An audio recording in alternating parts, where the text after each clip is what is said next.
Hello everyone, this is Dr. Ranjana from Global Institute for Competitive Exams. I hope आप सब लोग ठीक होंगे और लास्ट लेक्चर में जो भी एडिशनल मटेरियल हमने डिस्कस किया था वो आपने अच्छे से कवर कर लिया होगा। और अगर किसी ने नहीं किया तो मेरी रिक्वेस्ट है कि प्लीज़ आप बुद्धिज़्म की सेकंड वीडियो ज़रूर देखें। और आज बेटा हम बुद्धिज़्म कंप्लीट करते हैं और बुद्धिज़्म के साथ रिलेटेड कुछ और इम्पॉर्टेंट MCQs को पहले डिस्कस करते हैं।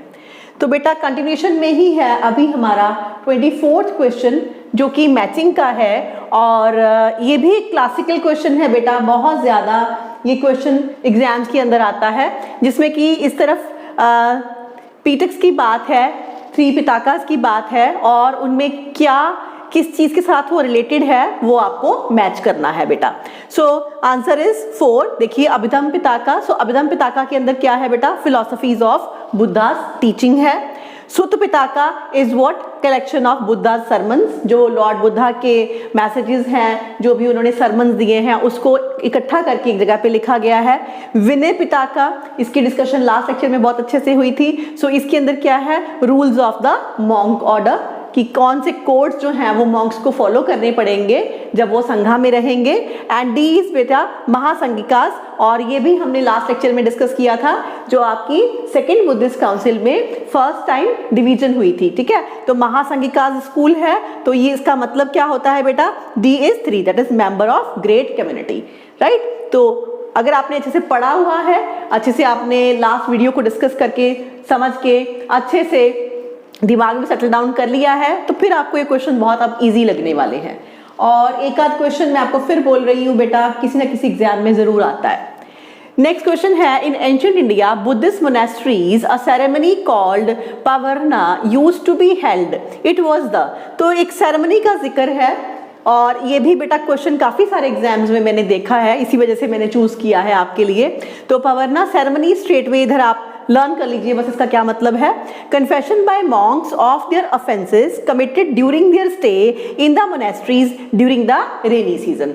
तो रेनी सीजन में एक पर्टिकुलर डे जो है वो रखा जाता है जिसमें कि मॉन्क्स जो है वो कन्फेस करते हैं अगर उनसे संघा में रहते हुए कुछ भी कोड्स वगैरह का कुछ भी उल्लंघन हुआ है, तो डिसिप्लिन कभी भी फॉलो नहीं कर पाए हैं, तो बुद्धिज्म में अपनी एक प्रथा है और इस दिन जो है उस दिन को ये पावरना बोलते हैं जब ये कन्फेस करते हैं कि उनसे कभी कोई भी अगर भूल हुई तो, right.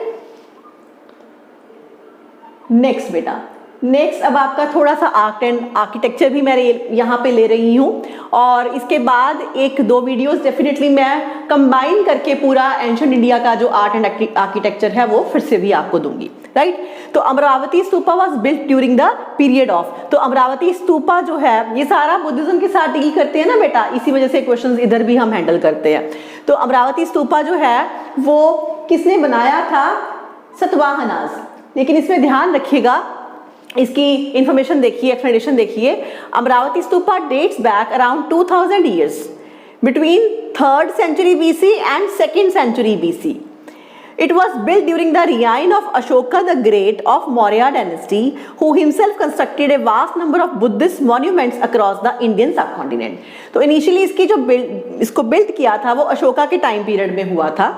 The Great Buddhist Stupa at Amravati was discovered by Colin Mackenzie in 1797 और इसकी डिस्कवरी 1797 में कॉलिन मैकेंजे द्वारा की गई। It was founded in the 3rd and 2nd century BC and enlarged in 1st and 4th century AD। तो ये अमरावती स्तूपा बना, फिर उसके बाद इसकी इनलार्जमेंट हुई और वो हुई 1st to 4th century AD। इसी वजह से यहाँ पे मौर्यंस का भी जिक्र आता है और सतवाहना का भी जिक्र आता है। ये अब आपको ऑप्शन के ऊपर ध्यान देके करना है, ठीक है। और ये जो आपकी एडिशंस हुई ये किसने की? Under the Satavahanas and in fact Ikshvakus also. Ikshvakus patronage and represents one of the greatest architectural achievement of ancient India. तो यहाँ पे आपको थोड़ा सा मौर्यंस को भी याद रखना है, सतवाहनास को याद रखना है और लेसर इंपॉर्टेंट है वैसे यहाँ पे इक्ष्वाकुस, राइट। तो नेक्स्ट क्वेश्चन है बेटा, who among the following teachers were visited by Siddhartha Gautama in the quest of knowledge before his enlightenment. तो इनलाइटनमेंट से पहले लॉर्ड बुद्धा के कौन दो टीचर्स थे?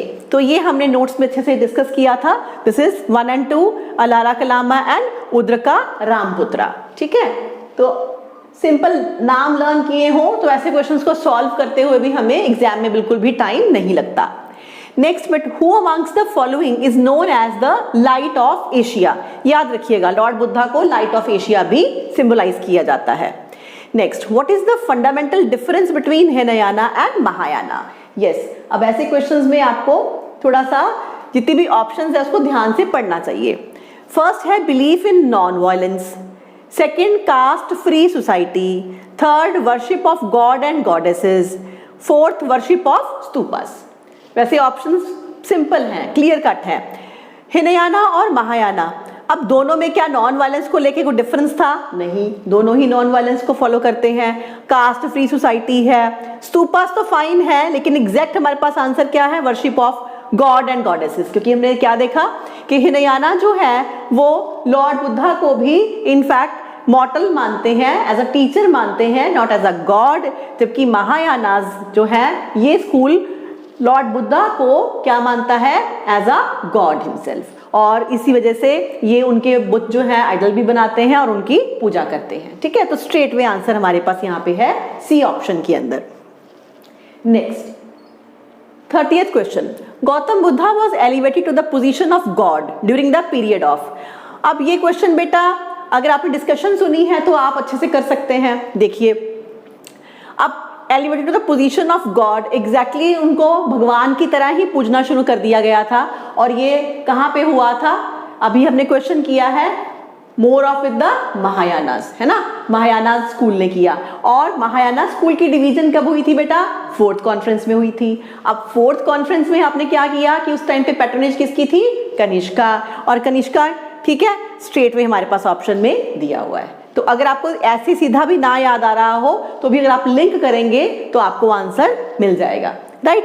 Next, the first human statue worshipped in India were those of Buddha. बार बार मैं आपको समझा रही हूं कि Buddha was very much against even the concept of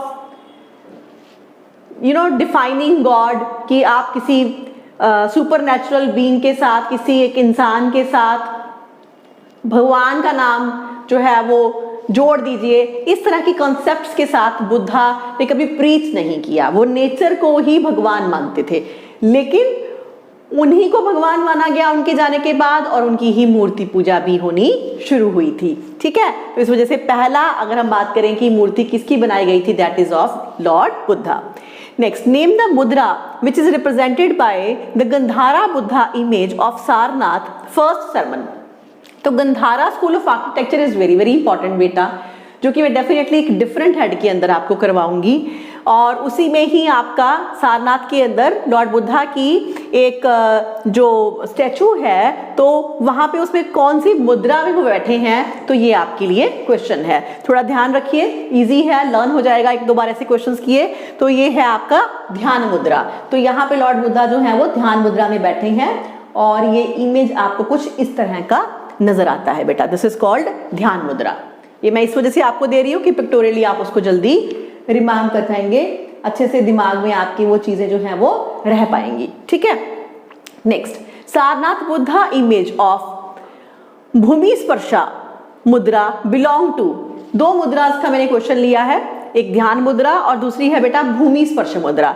तो जो एक भूमि स्पर्श मुद्रा में जो है लॉर्ड बुद्धा बैठे हैं, ये कौन से टाइम पीरियड के अंदर ये इमेज जो है वो बनाया गया था? And this is under Gupta period. ठीक है, गुप्ता पीरियड वैसे भी गोल्डन पीरियड काउंट होता है। आर्ट एंड आर्किटेक्चर में बहुत सारा काम हुआ गुप्ता पीरियड के अंदर। ठीक, next, in the Mahayana Buddhism the Bodhisattva Avalokiteshvara was also known as. तो अवलोकेतेश्वरा को क्या और नाम दिया जाता है? ये लास्ट लेक्चर में हमने किया था, that is Padmapani, right. Next, the largest and the most evolved rock-cut Chaitya Hall of the Hinayana phase is situated at, yes, this is कार्ली बेटा, इनको कार्ली केव्स भी बोलते हैं। ठीक है, लार्जेस्ट है और बहुत अच्छे से बनाया गया है। चैत्या हॉल है, चैत्या हॉल जहाँ पे कि बुद्धिस्ट जो है वो प्रेयर करते हैं, प्रेयर हॉल्स को बोलते हैं। तो वो कहाँ पे है? कार्ली। और थोड़ा सा इसके बारे में और पढ़ लीजिए। The Karli caves were constructed under the reign of Satavahanas. ये भी कई बार क्वेश्चन आता है कि कार्ले केव्स किसके टाइम पीरियड में बना, तो ये याद रखिएगा सतवाहनास इंडियन रूलर, और रूलर कौन थे, Yajna Shri Satakarni, also known as Gautamiputra Yajna Shri Satakarni, right, and was constructed by Bhutapala a merchant of Banavasi. ये बेशक मत याद करिए, लेकिन मेन किंग आपको याद होना चाहिए और कौन सी डायनेस्टी है वो याद होनी चाहिए ज्यादा।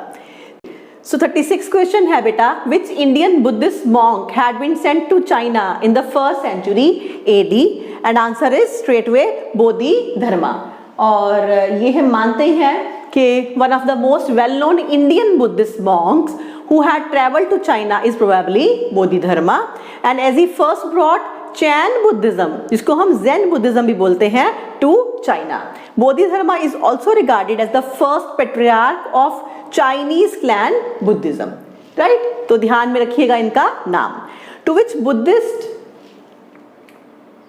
school the Nagarjuna belong? Yes, so Nagarjuna भी एक बहुत ही prominent monk है। Okay, 37th question, to which Buddhist school did Nagarjuna belongs? तो नागार्जुना जो है वो भी बहुत इंपॉर्टेंट मॉन्क है बेटा। तो नागार्जुना कौन से स्कूल को बिलोंग करते थे, दैट इज मध्यमिका। इसमें सिर्फ आप इतना ही एटलीस्ट लर्न कर लीजिए कि मध्यमिका स्कूल भी एक डिफरेंट स्कूल है बुद्धिज्म का, और नागार्जुना इसके फाउंडर थे। नेक्स्ट, नागार्जुना थोड़ी डिटेल में देखिए। Nagarjuna that is he flourished in 2nd century AD, Indian Buddhist philosopher who articulated the doctrine of emptiness. तो इन्होंने शून्यता, एम्प्टीनेस, इसके ऊपर जो है वो अपने विचार रखे हैं, इनकी यही फिलॉसफी थी, and is traditionally regarded as the founder of Madhyamika school. और मध्य मिडल है ना, तो मध्यमिका मतलब ही क्या होता है, मिडल वे, राइट। तो ये शून्यता के को मानते थे, and an important tradition of even Mahayana Buddhist philosophy. और ये जो स्कूल है मध्यमिका स्कूल, ये एक्चुअली किसका पार्ट है, महायाना स्कूल का ही पार्ट है। Next 38 question, Nalanda university was founded during the dynasty of, important है, नालंदा यूनिवर्सिटी न्यूज में भी रहती है। तो गुप्तास के टाइम पे बेटा नालंदा यूनिवर्सिटी की फॉर्मेशन की गई थी। Next, who was the founder of Nalanda university? तो अगर हम किंग की बात करें तो बेटा that is Kumar Gupta, right. Guptas के टाइम पे बना और कमार गुप्ता ने जो है वो नालंदा यूनिवर्सिटी की फाउंडेशन रखी थी।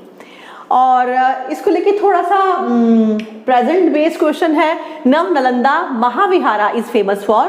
तो अब इंडियन गवर्नमेंट ने नव नालंदा महाविहारा भी स्टार्ट किया है काफी देर से, दैट इज इन बिहार। और ये इसका मेन पर्पस क्या है, यहाँ पे पाली रिसर्च सेंटर है, पाली लैंग्वेज के ऊपर जो है वो रिसर्च की जाती है। Next, consider the following statements, what is the difference between Chaityas and Viharas? काफी एग्जाम में क्वेश्चन आया है। आंसर इज वेरी इजी बेटा, chaitya is a place of worship, जहां पे बुद्धिस्ट जो है वो प्रेयर्स करते हैं, और विहारा जहां पे मॉन्क्स स्टे करते हैं। सो विहारा क्या है, इज अ ड्वेलिंग प्लेस, जहां पे वो स्टे करते हैं, रहते हैं। Next 42nd question, which form of Buddhism was prominent during the Delhi सल्तनत पीरियड? ठीक है, तो ये थोड़ा सा हटके है बेटा क्वेश्चन, क्योंकि बुद्धिज्म में हम इतना नहीं पढ़ते, लेकिन क्वेश्चन इंपॉर्टेंट है कि दिल्ली सल्तनत के टाइम पीरियड पे अगर बुद्धिज्म प्रैक्टाइज होता था यहाँ पे, तो कौन सा फॉर्म था? तो याद करिएगा, दिस इज वज्रयाना। ठीक है, लास्ट लेक्चर में हमने बात करी थी, और ये तिब्बत में है ज्यादा और चाइना में भी है, लेकिन इंडिया में वज्रयाना दिल्ली सल्तनत के टाइम पे काफी ज्यादा पॉपुलर था। Next, which of the following kingdoms were associated with the life of Buddha? ये क्वेश्चन बेटा इवन सिविल सर्विसेज IAS के अंदर भी ऑलरेडी आ चुका है। तो कौन कौन सी प्लेसेस एसोसिएटेड हैं लॉर्ड बुद्धा के साथ? So this is 3 and 4, Kosala and Bagra, because in दोनों प्लेसेस पे ही लॉर्ड बुद्धा जो है वो गए थे और अपनी टीचिंग्स जो है वहां पे उन्होंने स्प्रेड की थी बेटा। Next, 4 Buddhist councils were held in the following places, arrange them in chronological order. तो काउंसिल्स पे आपको मैचिंग का क्वेश्चन भी आ सकता है, स्ट्रेट भी आ सकता है, या ऐसे आ सकता है कि सिर्फ प्लेसेस को लेके आपको इन ऑर्डर जो है वो बताना है।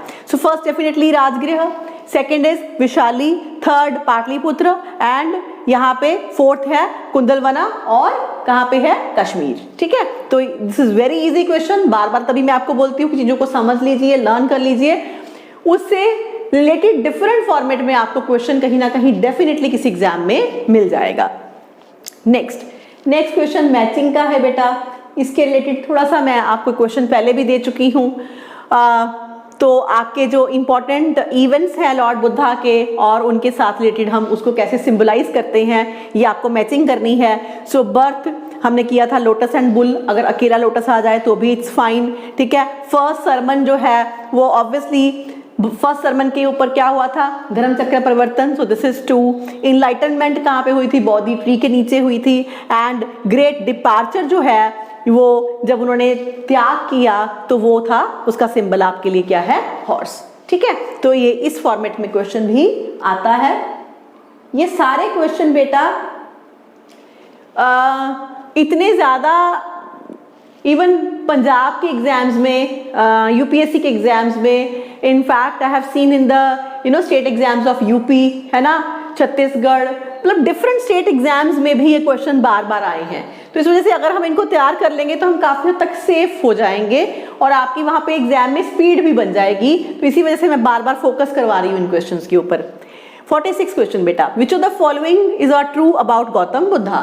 ओके, तो गौतम बुद्धा के रेफरेंस में कौन कौन सी बातें ट्रू है? करेक्ट इनकरेक्ट जरूर क्वेश्चन में ध्यान से पढ़ना होता है। First is he believes in karma, second he believes in rebirth, 3 attaining nirvana, 4th believe in the power of God. अगर आप लेक्चर्स को ध्यान से सुन रहे हो मेरे तो आंसर आपको पता चल गया होगा, आपको यहाँ पे देखने की जरूरत नहीं है ना। कर्मा में बिलीव करते थे, यस।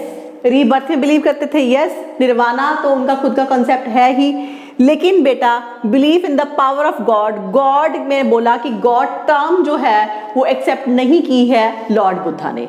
किसी एक सुपरनेचुरल बीइंग को ये नहीं कि किसी ने बोल दिया तो आप भी मान लीजिए, ऐसे कभी भी उन्होंने नहीं समझाया। उन्होंने किसको माना? प्रकृति को माना, नेचर को माना, और इंसान को ये बोला कि आप खुद जो है वो एफर्ट कीजिए, आप खुद उस नेचर को समझने की कोशिश कीजिए, उसको जानने की कोशिश कीजिए और उसके बाद ही आप मानिए। राइट, तो इसी वजह से स्ट्रेट वे आंसर 1 2 3 है। Next, with reference to the religious history of India consider the following statements. First, the concept of Bodhisattvas is central to Hinayana sect of Buddhism. Okay, Bodhisattvas is a compassionate one on his way to enlightenment. Third, Bodhisattvas delays achieving his salvation to help all sentient beings on their path to it. बिल्कुल easy question है बेटा। Hinayana school कभी भी बोधिसत्वास को focus नहीं करता, ठीक है, दैट इज विद महायाना। महासांगिकास, महायानास ये बोधिसत्वास में बिलीव करते हैं। तो answer is second and third, क्योंकि बोधिसत्वास हमने बात करी कि क्या है, कंपैशनेट होते हैं, इसी वजह से वो फाइनल अभी निर्वाणा प्राप्त नहीं करते, ठीक है, वो आम लोगों की मदद करते हैं जो कि निर्वाणा प्राप्त करना चाहते हैं। इसी वजह से ये है कंपैशनेट होते हैं और वो अपनी सैल्वेशन को, अपनी मुक्ति को डिले करते हैं दूसरों की मदद करने के लिए। यस, ऐसे ही कंसेप्ट दी गई है रिगार्डिंग बोधिसत्वास। तो आंसर क्या हो गया बेटा? Second and third. लेकिन अगर यही क्वेश्चन आपका इनकरेक्ट स्टेटमेंट होता तो फिर आंसर फर्स्ट होता। इसी वजह से क्वेश्चन में आपको सही पूछ रहा है कि गलत पूछ रहा है, उसको ध्यान से पढ़ना होता है। Next 48 question, Lord Buddha preach the following 4 noble truth, put them in correct order using the code given below. Very easy question बेटा। तो there is suffering, there is cessation of suffering, there is a path leading to the cessation of suffering and there is cause of suffering। तो obviously सबसे पहले क्या है कि suffering होती है, ठीक है, there is suffering, फिर जो भी suffering है उसका कोई ना कोई cause होगा और उस कॉज के ऊपर अगर आप ध्यान देंगे तो फिर क्या होगा? There is cessation of suffering, वो सफरिंग खत्म की जा सकती है और उस पाथ तक पहुंच के आप उस सीजेशन को डेफिनेटली, जो भी सफरिंग है उसको आप खत्म कर सकते हैं। सो सिंपल क्वेश्चन है बेटा। इसमें बेसिक कंसेप्ट अगर आपको 4 नोबल ट्रूथ्स की पता है तो आप उसको आंसर कर सकते हैं। Next, which of the following statement is are correct about Buddhism? It did not reject caste and class, it challenged highest social ranked Brahmins, it pointed certain caste as low। तो क्या पूछ रहे हैं? हमें correct पूछ रहे हैं, ठीक है। तो it did not reject caste and class, ये तो सही नहीं है, गलत है, बिकॉज उन्होंने रिजेक्ट किया था। क्योंकि कास्ट बैरियर्स नहीं थे कभी भी बुद्धिज्म के अंदर। It challenge highest social ranked, ठीक है, ब्राह्मणिज्म। तो उन्होंने कुछ चैलेंज करने के लिए, क्योंकि कास्ट में बिलीव ही नहीं करते हैं, तो चैलेंज करने के लिए कभी भी बुद्धिज्म की बात नहीं आती है। It pointed certain caste as low, कुछ कास्ट को लो बोला गया, बिल्कुल भी नहीं, कास्ट में बिलीव ही नहीं करते हैं। सो दैट मीन्स यहाँ पे करेक्ट पूछा गया है, कोई भी करेक्ट नहीं है, answer is none of these, right. Next, why did Buddhism start declining in India in the early medieval times? Early medieval times में बुद्धिज्म काफी डिक्लाइन हो गया था, राइट। और हमने अभी किया कि वज्रयाना जैसा स्कूल थोड़ा बहुत एग्जिस्ट करता था उस टाइम पे। तो रीजन पूछ रहा है, first Buddha was by that time considered as one of the incarnation of Vishnu and thus became a part of Vaishnavism. Second, the invading tribes from Central Asia till the time last Gupta king adopted Hinduism and persecuted Buddhists. Okay. Third statement, the kings of Gupta dynasty were strongly opposed to Buddhism. तो देखिए answer है first. क्यों है answer first? First is Buddha was by that time considered as one of the incarnations of Vishnu. Yes, this is right. Because Lord Vishnu के हम 10 incarnations 10 अवतार की बात करते हैं और वहाँ पे 9th अवतारा लॉर्ड बुद्धा को ही माना जाता है, ठीक है। तो इस वजह से ये बात सही है।